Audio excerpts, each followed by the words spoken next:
In last 3 lectures we have seen the parts of the plant that are root, stem and leaves. Now in this lecture we are going to learn the next part of the plant, that is flower. Carefully observe a fully open hibiscus flower. Here is the fully opened hibiscus flower. We are going to see what are the parts of the flower. Okay. Flower may have a long or a short stalk called pedicel. One end of the pedicel is attached to the stem, the other end of the pedicel is expanded and swollen. It is called as a receptacle. So what is the pedicel? This one. The stalk of the flower is known as pedicel. This end is attached to the stem, this one, and this swollen part is known as receptacle. Okay, and petals and other parts of the flower are supported on the receptacle. Calyx, corolla, androecium, gynoecium are the different parts of flower and they all are supported on the receptacle. So here is the receptacle, this one, and all the calyx, then corolla, androecium, gynoecium, all these are supported on the receptacle. The first part we are going to learn is calyx. This green color part is there. This one is known as calyx. Okay, this part is calyx.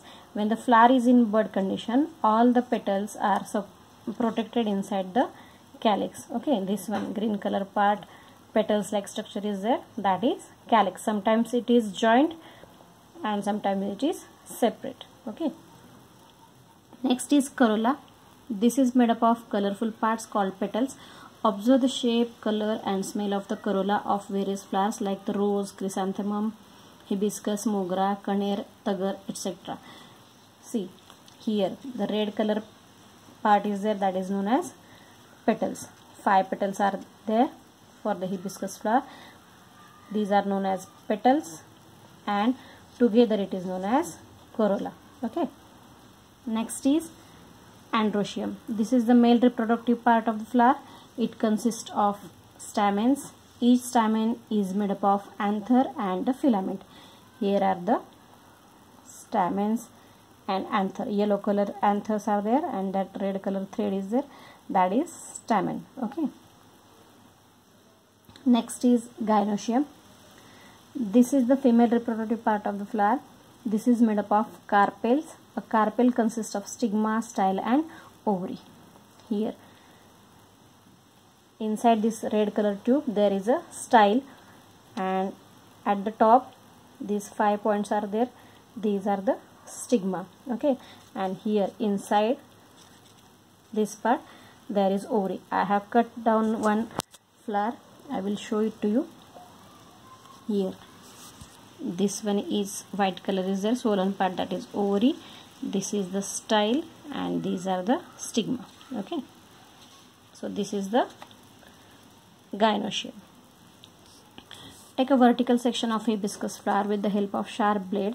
By cutting the flower vertically from stigma to pedicel, both sections of the flower will be seen to have the same structure. Okay, after maturity anthers burst and the pollen grains which are released fall on the stigma. This process is called pollination.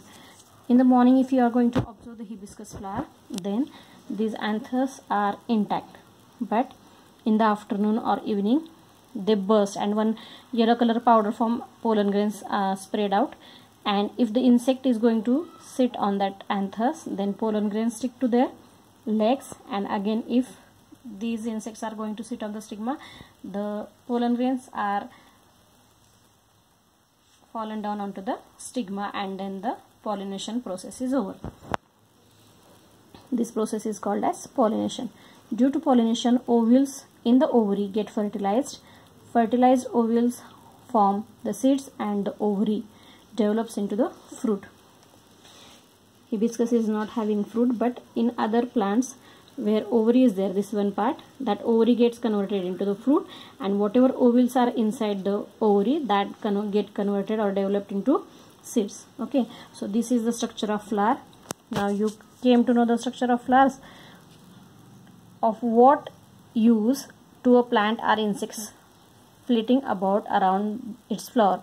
See, now only I told you, when the insect sits on the anthers, the pollen grains get attached to their legs, and when that only insect sits on the stigma of the same flower, then the pollen grains fall on that stigma, and then the pollination process is happening there, and because of pollination fertilization is there, and after fertilization the fruit is formed. So insects are very important for the pollination. Next part of the plant is fruit, that we will see tomorrow. Thank you. Have a nice day.